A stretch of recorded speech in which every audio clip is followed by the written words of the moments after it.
Welcome back again to Blooming Aces podcast. Thank you for tuning in last week. We are here again with Jaleh Zandieh. In case you missed last week's episode, Jaleh is a global leadership expert who helps service-driven leaders and teams transform stress into strengths through her 19-year research-based framework on the 9 diverse elements of leadership styles. Let's dive in.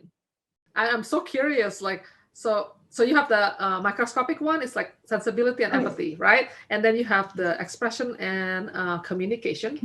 What's the third one? What's the third one on the microscopic one? I love it. Elevating environments and spaces. Oh, okay. Is the other one. So they're really, really incredibly gifted at seeing what is the current quality of this living space, or of this working space, or of this learning space, or of this creative space, or of this sleeping space, or, like all of the spaces that we shop, live, work, rest, eat. And they realize that there is this very vital connection between how a human being thrives in their life and the quality and the state of their environment that they spend time in. And the human being affects the environment affects the human being, and there's this constant flow of impact that we have. And so they're incredible at seeing, like, where are the gaps where if we were to do this and this, slightly change this, do this slightly different, it could be aesthetically, but it could also be the way it's designed, the way it's set up. And it's a really incredible leadership style that is so needed. It's not just home decor. It's not just interior design, which is in itself huge and very helpful. And it's not just feng shui and the energy of how things are set up and arranged to set us up for more balance and equilibrium. But it's also, humanity has had a long-standing problem with not giving everyone access to uplifting spaces where they feel safe in their skin, where they feel safe to be in their body, where they feel nourished, welcome, like the way a home should feel. Oh, okay. So many people have had an experience where they don't actually know. So it's not necessarily just physical space. This is like talking about like internal, space. Okay. Yes. Yeah, the internal and the external. Yeah, both of how those. We dwell in ourselves, how we think in our own skin, like how we feel in our own body. Yeah. How do we feel in our body when we're out in public, in our home, when we're in our school, when we're in our offices. Yeah. This is so interesting, like how you like, it's like almost like in each of this category have compartmentalized specialties, like each one of these, like it's just very cool. Like we sometimes we lumped it to like you said, oh, you're too sensitive, or oh, you're too like overthinking, oh, you're there's like this overgeneralization of things, and well, each one of us is actually unique, and you basically just dissected like categories into 9, and I bet you there's a lot more within each one of those, that's so fascinating. This is why it took like 19 years to still going. Still evolving. Cool. So what is the third category that we haven't talked about? Oh yeah, that's right. So, and I just wanted to say, when you said that, this just made me remember, there are people of almost any industry in every leadership style. So it's not that just interior designers or people who are in feng shui are this leadership style. They could be in education, in healthcare, in technology, in nonprofit. And it's really interesting and I've tried to find a pattern. I really have. I love looking for patterns. Yeah, me too. I was going to ask you that pattern question. I still have not found a pattern where this leadership style has statistically more people who are in this field or in this industry. I can't find one yet. Maybe there is. I do have a pattern question before we get to the other 3. Oh, yeah. Please. But I do have a pattern question. Not sure if you want to answer it after or before back. I don't want to forget the question. Like you said in every industry, right? This is kind of spread out. All this leadership style is spread out. And what the pattern I was looking for is there, like in one organization that you see that's thriving. Okay, do they have like a collective collective of all 9, or like at least have 4 of them to be striving together? What I'm saying? You see what I'm saying? Like in striving business, do you need like a collective of minimum, let's say 3 of those, you know what I mean? Or like 4 of those. I know that there's been some big shifts in teams that I've worked with, and also some families, like family-run businesses, where you have multiple generations together. And also nonprofit teams. Yes. And healthcare, like hospital teams. Thinking of a couple of nonprofit. And education-based, like entrepreneurial teams. So there's a few that I'm thinking of, and the first thing that made a big difference is the individuals. Like I did a session with each of the individuals of the team, and they actually received the results of their leadership style. So they actually didn't think of their strengths as weaknesses anymore. They weren't think that they were going to be criticized for anymore. Because we're often criticized for the thing that makes us different. Right. Totally agree. Follow you right there. Yeah. Agree. And the crazy ironic thing is our leadership style sets us up to be unique and highly distinctive so that we can contribute to the the solution. Close the gap from struggle to solution. Right. And we need people to see things in unique ways to contribute, to make sure we have seen all of the connected. Like the whole the whole thing instead of just one side. So I would say the individuals are no longer criticized for the thing that makes them different.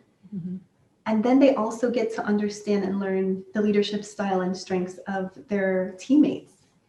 So the thing that used to frustrate them about their teammate, which then led to sometimes criticism or people not like getting along as well, or just not understanding each other. And we feel when we're not understood. Even if people are being polite, we still feel like when we're not totally like included or welcome.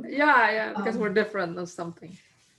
Or they think differently, or they prioritize differently. For sure.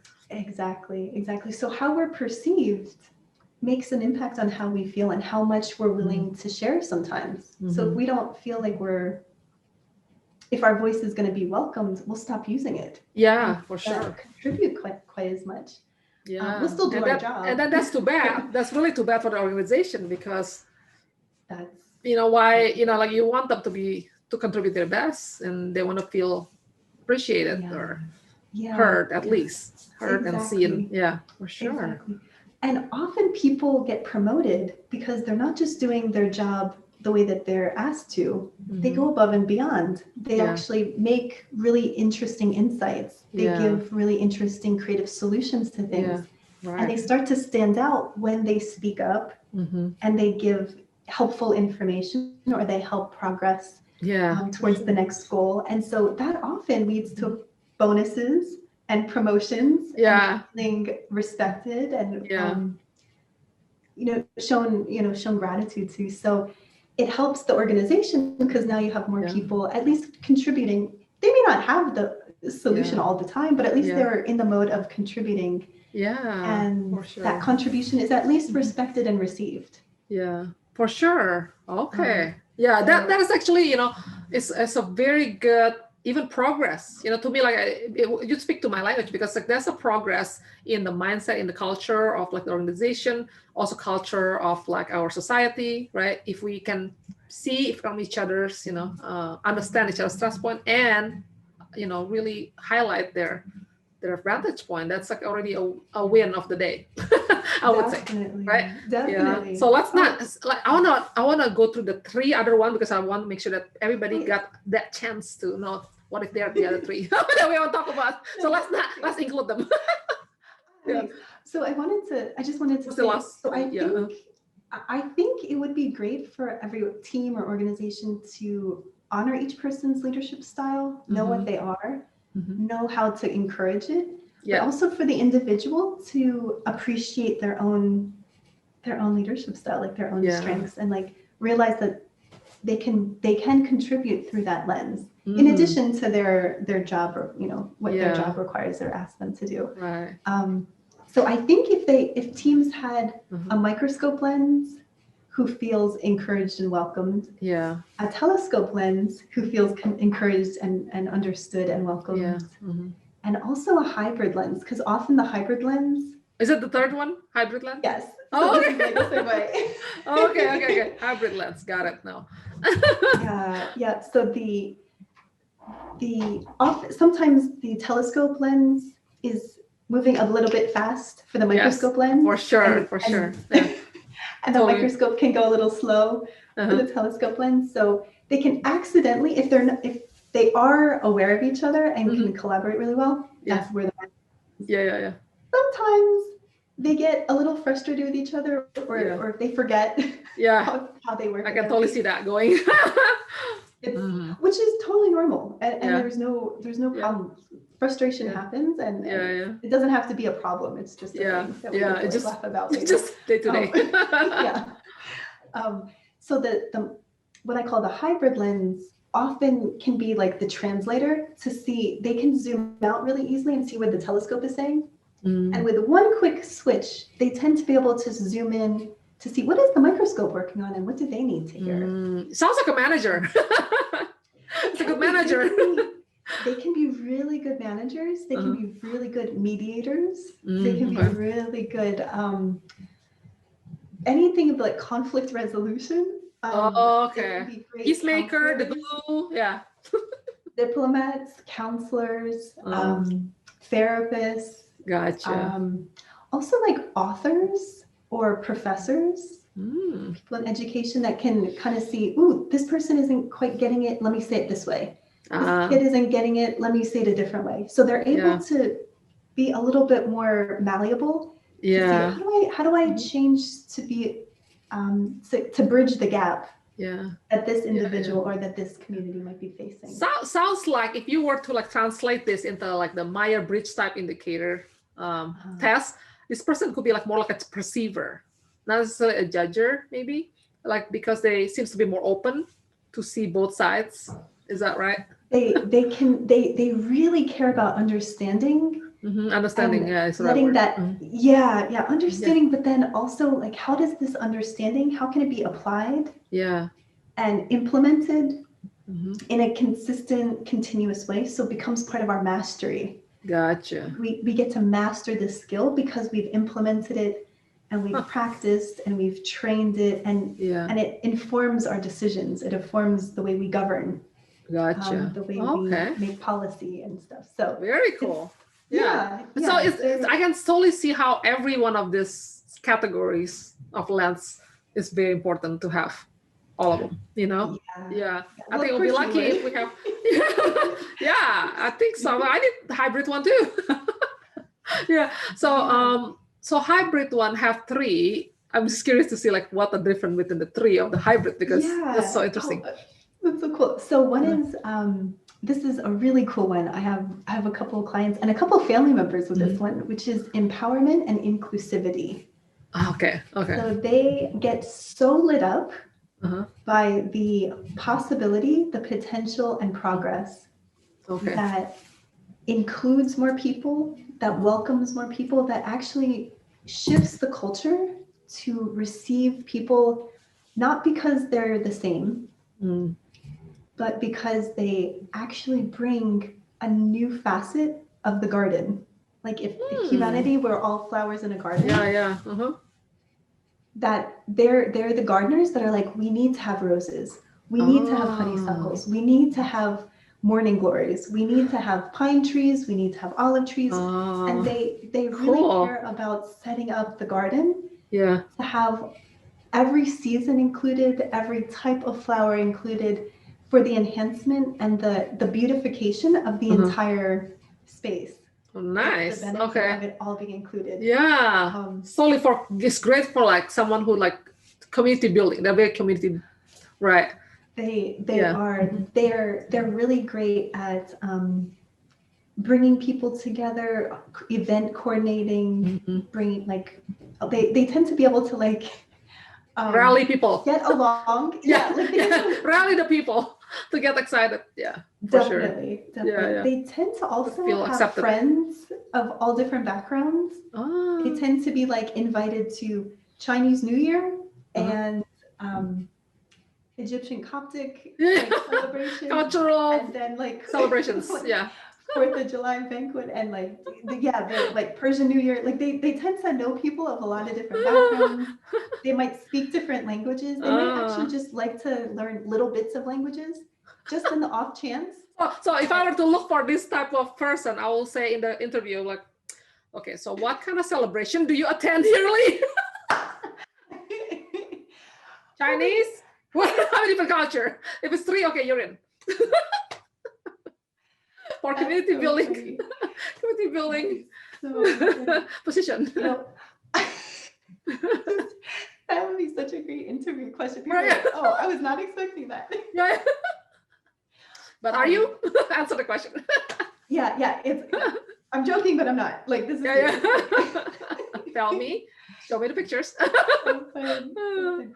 My mom, and each of our leadership styles, we have this since we were a kid. So we didn't acquire it when we became adults. We had this lens gifted to us since we were little. We may not have had the words to explain very well what we saw, but just as an example, my mom, awesome. I'm going to brag about my mom for a second. Sorry. Sure. Full disclosure. So she's a teacher. She grew up in a school district in a very small town in Massachusetts, and then her family moved to an even smaller town in Pennsylvania, outside of Philadelphia. And she didn't have any diversity in her school. Like all the kids looked the same, color, skin, white. And it wasn't until she was in high school, there was this event that her youth coordinator did, I think, at the church, and had this like gathering for kids from another school district that were mostly Black. And she said it was her favorite experience in all of the youth gatherings. I just got goosebumps. Like just feeling like what she will be feeling at that moment to see like, wow, it's different. Such an experience.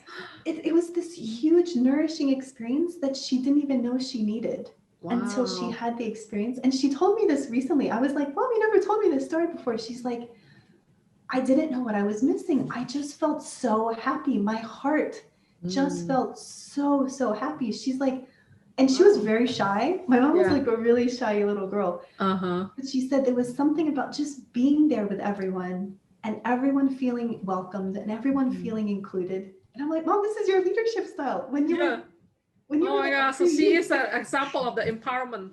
Yeah. She is, because she knows that when she and her fellow team all over the world, like whatever industry they're in, whatever community they're in, they realize that there's something that's highly nourishing when we actually are savoring life with people from different cultures, from different backgrounds, and we get to know parts of ourselves. And often we're introduced to people, and when we see other cultures, we actually see, oh my gosh, that resonates with me. And we actually get to learn about ourselves because of the beautiful difference and diversity that we're interacting with. So, and then she went along and married a Persian man. Like that just turn it on right there. It light her up. Okay, that was oh my gosh, look at that. It can actually open up your path to your joy, like your life, the fulfilling life. I think it did. And it's hilarious because she's a blonde-haired, blue-eyed woman, married a dark-skinned, dark-haired Middle Eastern man. And she speaks Persian fluently. And so people are just like, when they see her speaking, they're just like, which means like, and do you still speak Chinese? Do you still speak Chinese or no? Do you still speak a little Chinese? Yeah, there you go. Me too. You get that. So that is amazing. So that's very cool. So that's so empowerment, right? And exclusivity. So that's one of them. I know the second one is truth and trust. That's because that's Jaleh's. That's yours. Oh, tell us about Jaleh. Truth and trust. So I have to like give a lot of props to my mom and also my dad. But my mom's leadership style, she made a very bold decision. Mm-hmm. So she and my dad thought it would be very important for their future kids. We weren't born yet, my brother and I. And they bought a house that would be in a neighborhood that would ensure that their future kids would go to the public school. Okay. Not the suburban school where there wasn't much diversity. The better schools, like whatever people say about that. Yeah. Private school, yeah. And and people would often ask them, "Oh, you're so close to the border. You could have bought another house, and that would have been in a better neighborhood or better school district or whatever."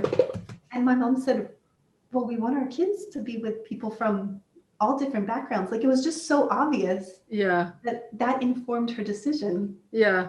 Where she bought a house. It was intentionally designed that way.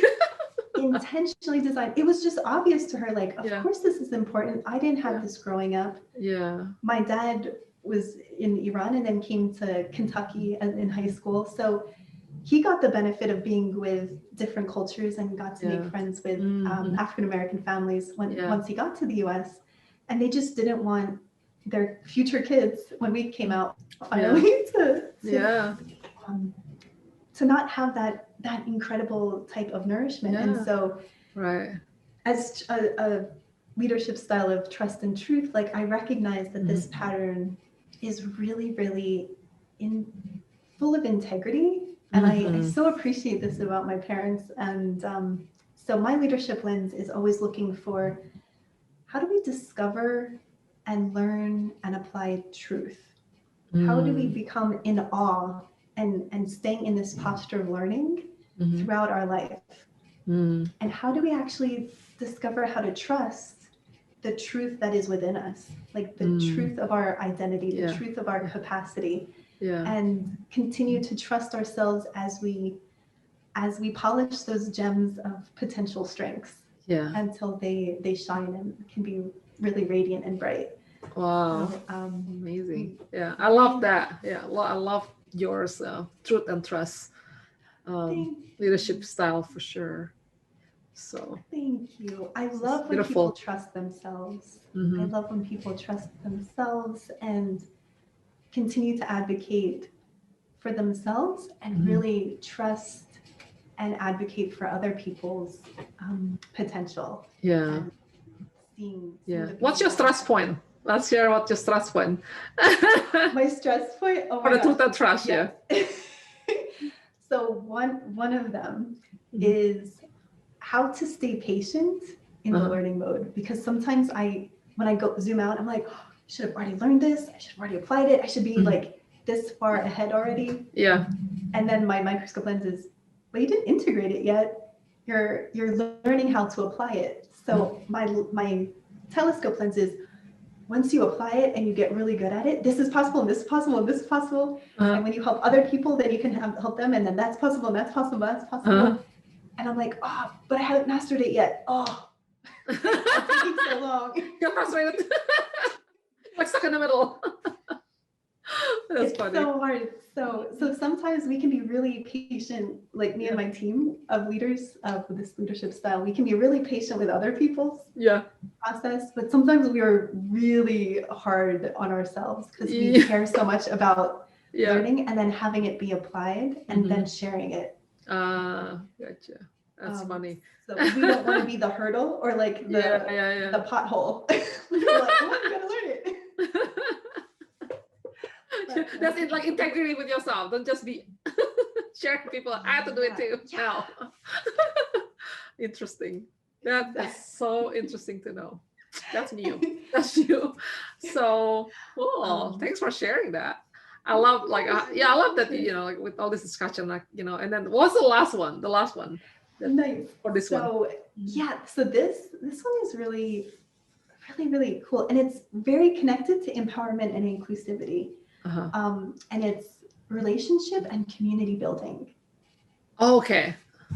So their microscope lens zooms in to see, how do we create a better relationship with ourselves? And when we have a healthier relationship with ourselves, we can actually be in a state where we can be a good partner. We can be a trusted friend. We can we can be in relationship with people that we work with, that Yeah. we hang out with, that we do projects with, that we are neighbors with, and their lens really gives them this keen insight to see, wow, with all of the things going on and all of the challenges that humanity faces, if we can up level the quality of relationship that people come to the table with, Mm-hmm. we could actually create these really vibrant, thriving communities.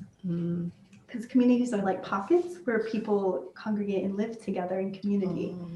And so we can actually like have these ripple effects of more thriving, healthy living from a place of each individual having a better relationship within and healing and maybe changing old patterns. Yeah. And then when we show up and we're in conversation and in relationship with other people, we're starting more steady.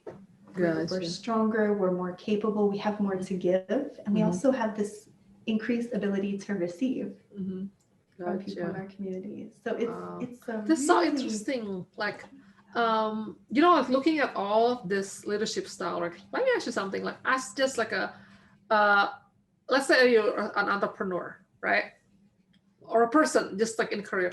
Do you think you can be successful without having people from other leadership style on your own?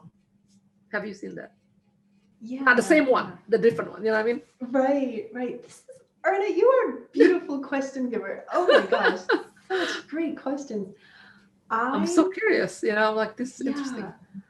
I have seen some solopreneurs, like for example, one of my previous clients, she did amazing as a lawyer. She wanted to like not be in a large like group anymore and just have her own, spend more time with her family and her kids were little. And she was doing pretty well just as like a solopreneur. Like she had clients, she had people who really, she was a recognized excellent expertise. The first teammate that she brought on though was an executive assistant. And her executive assistant became this like incredible story. It was like 3 people. 3 people's work. And just the 2 of them, she at first thought she would need like 3-4 people on her team. She just needed this really amazing fit. She's a telescope. Her teammate is a microscope, slight hybrid, but mostly microscope. Okay. So as soon as she knew how to explain what she needed, and they got to know each other and vibe off of each other really well, with just the 2 of them, she didn't really need a huge team. But just with this one person, it was a different lens for sure. And so did that help her grow? Did that having the added? Okay, so which means that having the other complementary or like supporting, other leadership styles seems to definitely help if you want to grow bigger, right? I mean, you can probably be okay by yourself, especially if you're telescope, but Yeah, I'm remembering she said at first she thought she would just wanted to grow a little bit and then kind of cap it. But then she said with her team member, she not only grew, but she actually had much more space in her schedule to enjoy her clients. She didn't have to be in this rush. Awesome. And she That's had so a great. whole lot more energy. Yeah, that's so great. That's part of the thing that I actually look for. Like sometimes like my curiosity, how can we learn how to be more in life? And so one of is freedom lifestyle, freeing up some time for self-care, self-development, to balance your life with the other things that not just work. So that's important to be able to build the team the right way and understanding and actually help each other grow. I know that you mentioned something about like you want to share something like about famous people with certain leadership style. Quickly. I don't want to take up your time or everybody's time. I know we have so much. I had a cool client that has the same leadership style as Erna.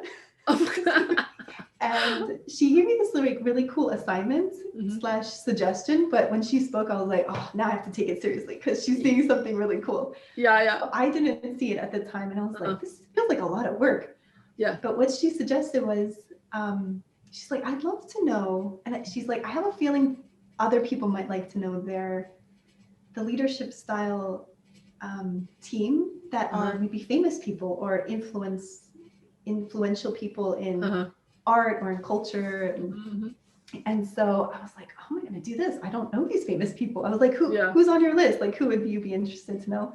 And she said these names, and I was like, oh, well, I don't know anybody who knows them. Yeah. And she's like, well, you can maybe like just see their interview, really good questions. And if there's any of the interview questions that are kind of like your assessment, she's like, you'll figure it out. And I was like, all right. So eventually I did it. And it actually, once I dove in, it was really fun. So I kind of binged some of these names. Now I'm dying to know. I hope it's good. And you know what I did? I asked people of every leadership style that I had worked with or was currently working with. Yeah. Give me 5 names of people who you really admire, because I'm doing this project. I want to learn their leadership style, but I want to see who you admire. Yeah. So that's how I got the list. Oh, interesting. So some of the people in Erna's leadership style team, which is the telescope.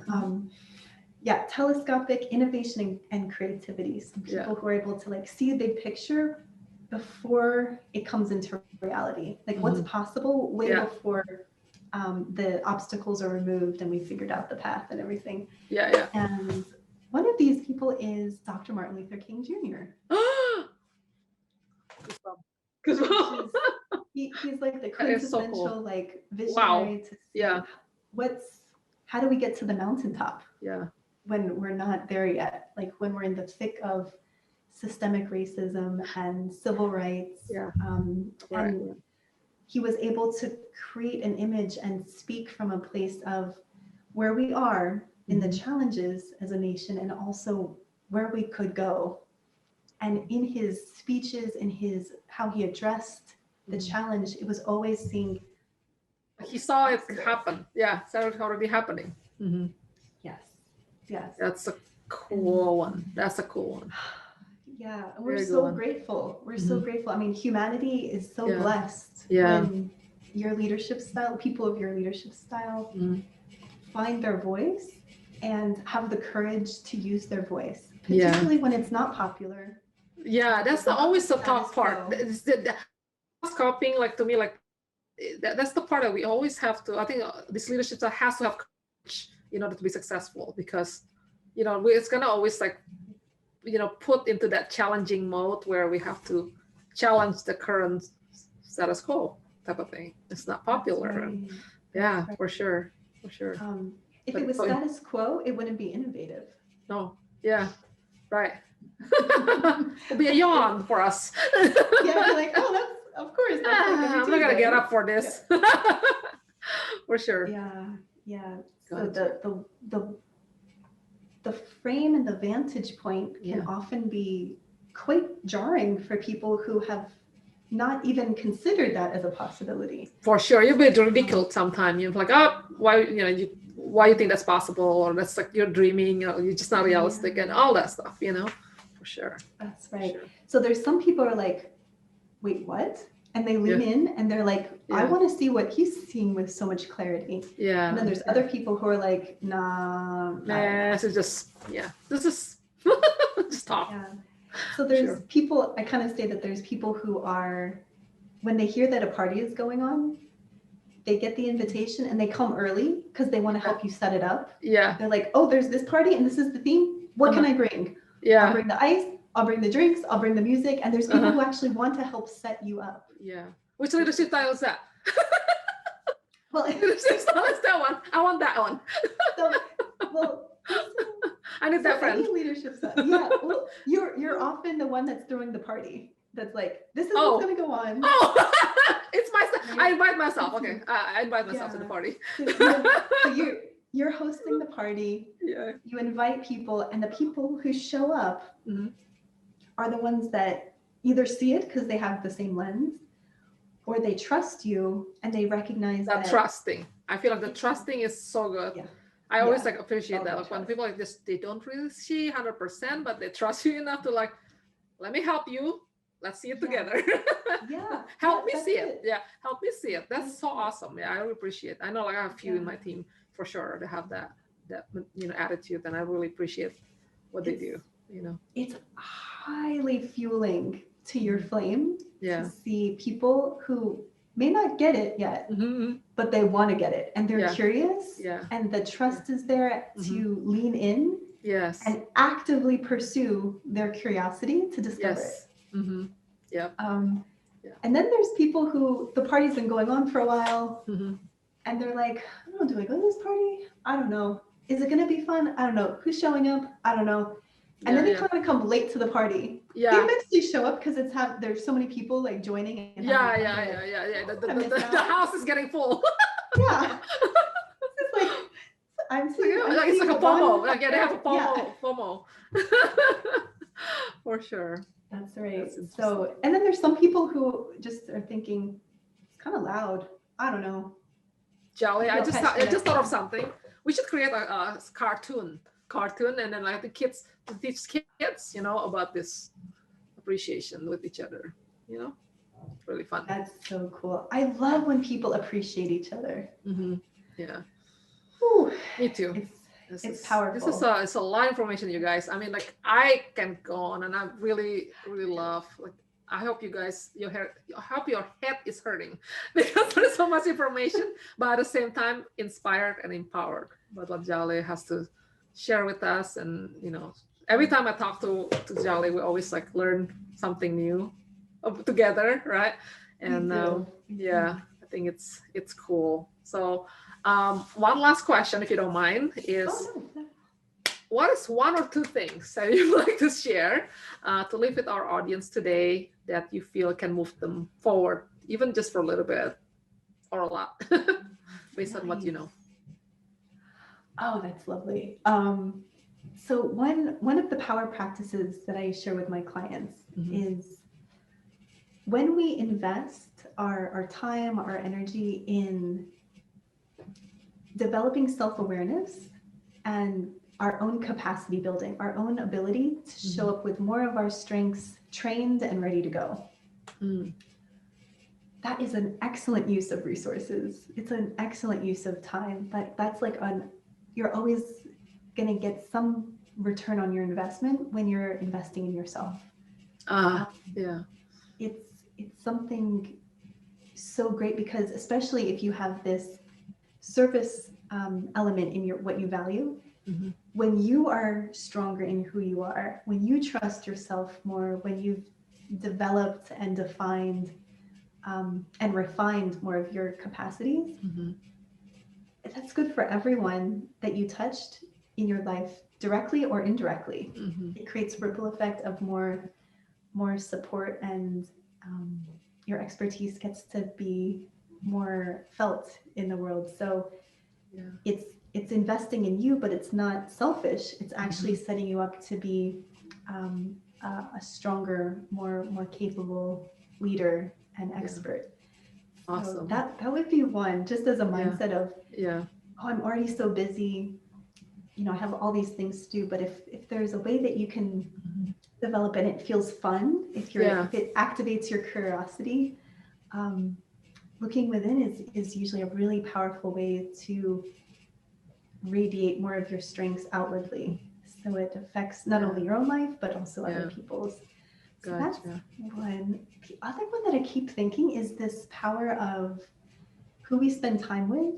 I know a lot of times there's this saying of, I think Stephen Covey, but I'm not sure, but I think it's him. He said, 5 people that you spend the most time with have a huge impact on how we. Yeah, I heard that.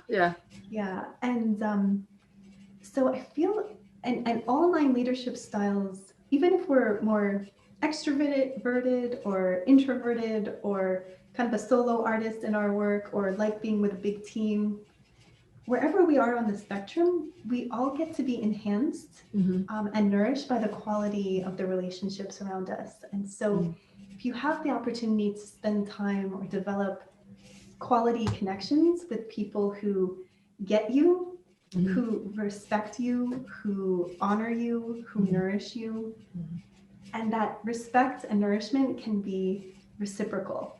Like you respect them, they respect you.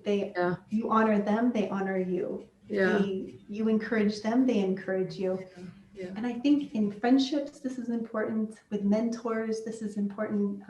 Colleagues, trusted advisors, like people who we're asking to support us in our journey. For sure. For that discernment and that alignment is really something I think really valuable to choose. Actually, like when you mentioned this too, that's very valuable, reminders for us, right? I think I noticed that, sometimes like, I want to talk about generosity real quick, in relating what you said, right? Sometimes, like you have this foundation philosophy said, diversity is meant to nourish and help us flourish, right? You said nourish to flourish, So somehow, like, sometimes here's the part that I think what this whole thing can be a day-to-day practice is because what Jaleh is sharing is like about leadership style, right? How you can contribute, how you can actually honor yourself and actually give it to people around you, give it to yourself as well, right? And to me, like, for you to be able, you have the power to give. You don't think, like, some people don't think that they have the power to give. They cannot be generous, but they can in the way they are, right?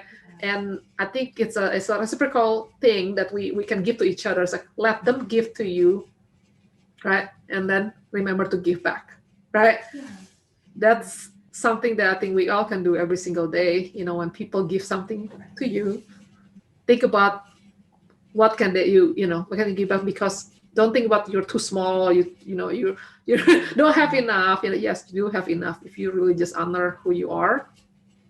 I feel that something that and that's how Jaleh's gift to leadership style, like your leadership style. You are a leader.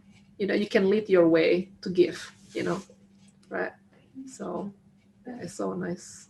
Very good. Beautiful, Erna. So beautiful. We all get to reciprocate, and some of us, if you're listening and you're somebody who gives a lot and it's hard for you to receive, maybe you can just set an intention and say, I'm curious to see what it would feel like if I'm with someone who I trust, I respect, I love, I know that they love and trust and honor me. If they want to give me something, I'm gonna be curious to see, maybe I'll just receive it and not give them a hard time for giving me something. Just appreciate it. Just appreciate it, embrace it. Don't have to say like, oh, I'm just gonna treat you again, like, or whatever. Just say, just enjoy it. And I think sometimes that's what I think. I think when we give, we want the other person to enjoy. You know what I'm saying? Right. And the fact that they're happy and enjoying that, it's a gift, and it's something that we like to see too. So much. This is so much to apply. So much. We have to replay this. It is like one of the longest podcasts we have, but I think it's very.